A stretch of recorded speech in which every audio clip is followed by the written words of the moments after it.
आज है महामारी तैयारी का अंतर्राष्ट्रीय दिवस। ये प्रत्येक वर्ष 27 दिसंबर को मनाया जाता है। 7 दिसंबर 2020 को संयुक्त राष्ट्र महासभा द्वारा स्थापित किया गया था।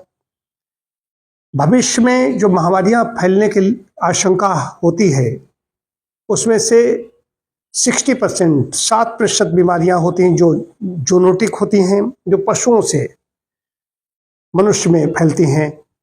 उससे तमाम प्रकार के इबोला वायरस लेकर के स्पन और ये तो उनके स्रोत क्या हैं, रोग जनकों के स्रोत क्या हैं, वहां पर उन पर नियंत्रण करना, जहां से निकल करके आ रही हैं इसको। तो प्रकृति हमें संदेश देती है, हमारी अपनी रेजिस्टेंस पावर बढ़ाई जाए और कहाँ से स्रोत हैं, इनका उद्गम कहाँ पर है, वहां पर नियंत्रण पाया जाए। तो उसकी तैयारी की जाती है। इसमें भविष्य की महामारी का बेहतर तरीके से सामना करने के लिए, भविष्य में जो आने वाली महामारियां हैं उनका कैसे हम सामना करेंगे, इसके लिए तैयारी करने का ही दिवस है। इसमें तमाम चिंतक, विश्लेषक और जो भी साइंटिस्ट, चिकित्सा वैज्ञानिक, ये सब इस पर काम करते हैं कि उस प्रकोप को, जो अगर हो तो पहली बात न हो तो उसको कैसे रोका जाए, उसको पता लगाया जाए। उसकी प्रतिक्रिया देने के लिए सार्वजनिक स्वास्थ्य प्रणालियों के निवेश के महत्व की वैश्विक याद दिलाता है। तो 2020 में जो उधर कोरोना काल था, कोविड-19 उसमें चल रहा था, त्राही मची हुई थी।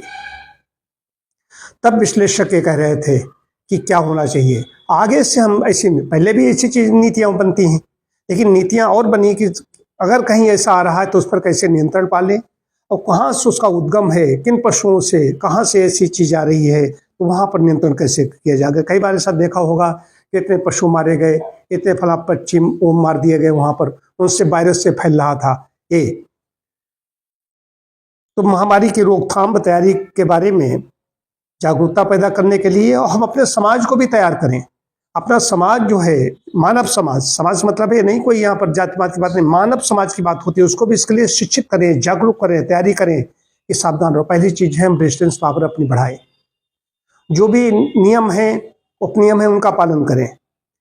क्या है, पता चला कई लोग हैं पशुओं के साथ में, कुत्ते के साथ में, गाय है या कोई भी पशु है, उसकी लार से आ रहा है, कहाँ उसके मल से आ रहा है, कहाँ से बीमारी आ रही है।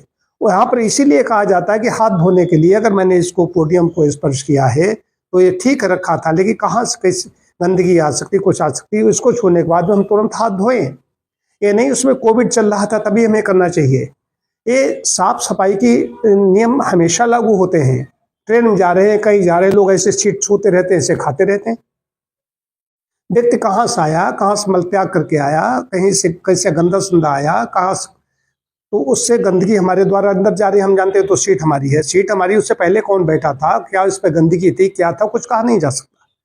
तो हाथों जब भी हमें कुछ छुएं, कहीं पर भी माएं, कुछ भी खाएं, मुंह में हाथ लगाने ऊपर जा रहे हैं। मैं तो बहुत पहले से करता रहा हूँ, ये आदत मेरी बनी हुई है कि कहीं हाथ लग जाए, कहीं छू लिया अलग से, लेकिन जब नाक खुजलानी, आँख खुजलानी है तो ऐसे हाथों को नहीं लगाना चाहिए। ये बड़ी चीज है। कोरोना वायरस ने लोगों को जागरूक किया, लेकिन जागरूक नहीं हुए तब भी। ये है, इसका आज है कि तैयारी हम स्वयं तैयार रहें। मतलब कि जो वहाँ तैयारी चल रही है वो अलग विषय है, संयुक्त राष्ट्र है, उसके जो तमाम चिकित्सा पद्धतियों के चिकित्सक हैं, ये ऐसी नीतियां बनाने वाले लोग हैं, वो अलग विषय है। लेकिन समाज जिसे हम कहते हैं वो भी इसके लिए तैयार रहे। उसकी तैयारी करने के लिए है अपने स्वास्थ्य पर जो नियम है उनका पालन करना अत्यंत आवश्यक है।